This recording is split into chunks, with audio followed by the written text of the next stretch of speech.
In this video, we're going to build on our message box that we created in the last video. In other words, I'm going to run my program here, and what we're going to add to it, I'm going to enter my name. We did this on the last video, and we had a yes or no box. But now what I'm going to do in this video, add to that code by saying, well, what if I selected yes? Then I'm going to get this message box that says great news with this cool little exclamation point. And if I run the program again, and this time the user selects no, I'm going to have an error message that says error, oops, and then I have a different icon and a different message. So that's what we're going to accomplish in this code here, in this video. So this is where we left off the last time. We got some information from the user, we read line, and then we started seeing how message box is working. So we use message box to show the input that the user input. There's our caption. We used message box buttons, which is a property that we were then able to access an enum, which simply was a named value, a name for a value. In other words, 1, 2, 3, or 4, which we can call yes, no, or okay, or cancel. And oh, I have a new line here that I haven't explained yet. So let me erase that and explain where that's coming from. So let's see what happens. So again, I'm going to highlight message box. And oh, I'm sorry, message box. I'm going to highlight show. This is what I intended to do. And we saw this in the last video. We saw that show was a method, and there was 20 overloads according to this. There's 20 overloads, and we saw that. And this particular method, we sent some text, we sent some caption, and a message box buttons. But what I want you to see now is that what's being returned to us is a dialog result. So this method is returning to us something that's called dialog result. So what I'd like to do now is I'm going to type in dialog box, dialog result, and let's see what I can get on my drop down. So a dialog result is apparently an indicator of a return value of a dialog box. And so notice what data type it is. It's an enum. In other words, remember we saw an enum up here. Yes, no was an enum for the value 4. So it's a name for a value 4. So we can, instead of saying 4, yes, no has more meaning to us. So we're going to use the enum. So I still don't understand. So, okay. So message box show returns a dialog, DIA, dialog result. And so that's my data type because that's what it said in the documentation. So I'm going to create a data type called dialog result, and I'm going to give it a variable name of dr and then equals. In other words, this method is going to return an enum, and it's going to put it into dr. Okay. So let's see okay, let's just do a console write line and kind of do this in pieces. So let's return dr and see what we get. So debug, start without debugging. What is my name? My name is Kirsten. And then I'm going to select this button, yes, and the word yes got returned. Okay, so let me run it one more time, and obviously, oops, probably not volume, build, debug, got to talk and think at the same time. And now if I did Kirsten and I hit no, obviously I'm getting no. All right, so let's see how we can tap into that. So the idea then that from the demonstration was that if a user typed in yes, we got a message box that was different than our no. So the first thing I need to do is set up an if condition to see what gets returned from this show. Is it a yes or is it no? So let me start off with an if, and let's see. So I need some kind of condition.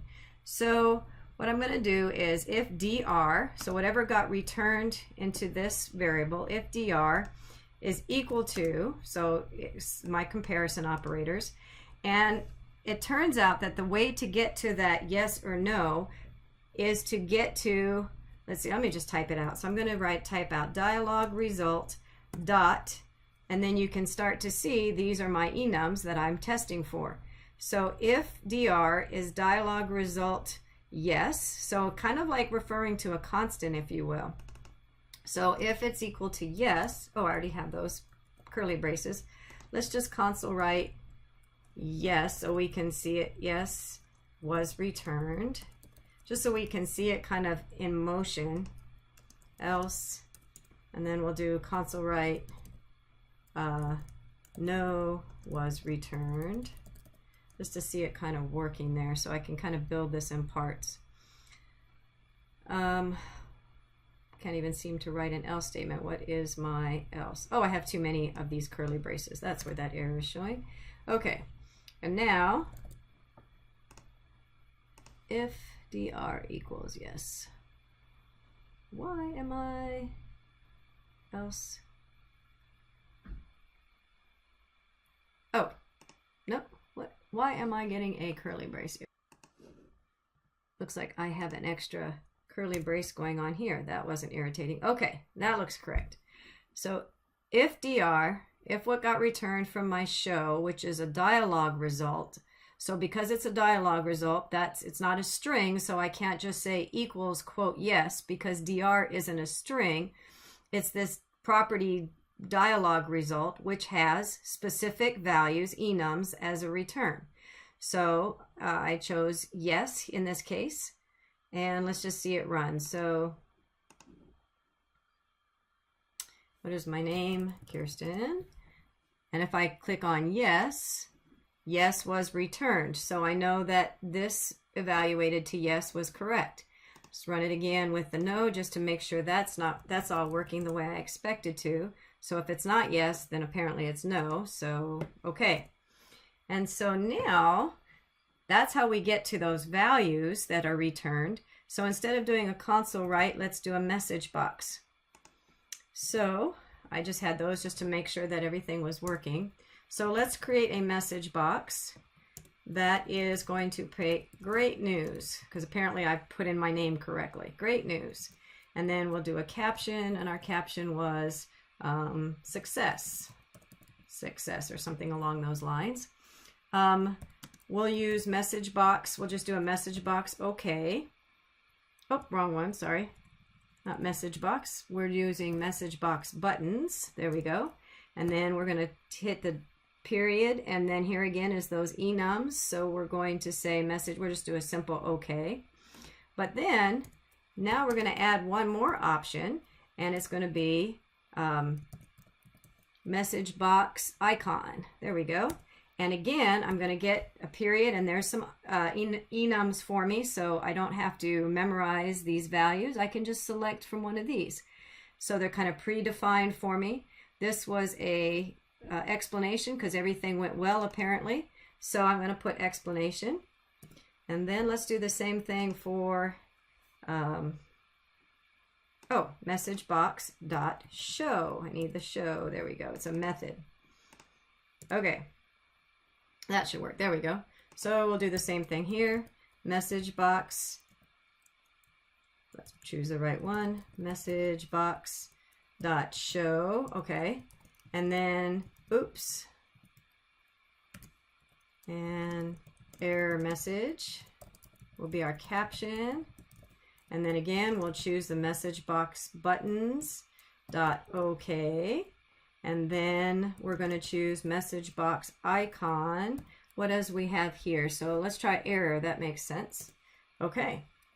And so now when we run this, let's test for both of those conditions. Start without debugging.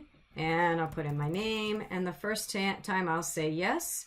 And I get a message box success. Great news. And that message box icon explanation came up with this predefined explanation point for me. So I don't have to pick the image. It picked it for me based on the enum that I selected. So now let's do debug. Start without debugging. And I'll try the other end of things where, oh, no. And now you can see an error message is what I put in for the caption. I get this big X and oops and okay.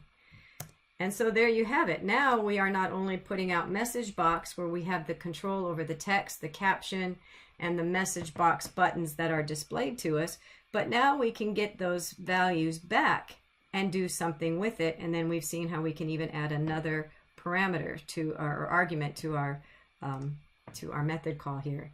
So that's lots more exciting than console outputs.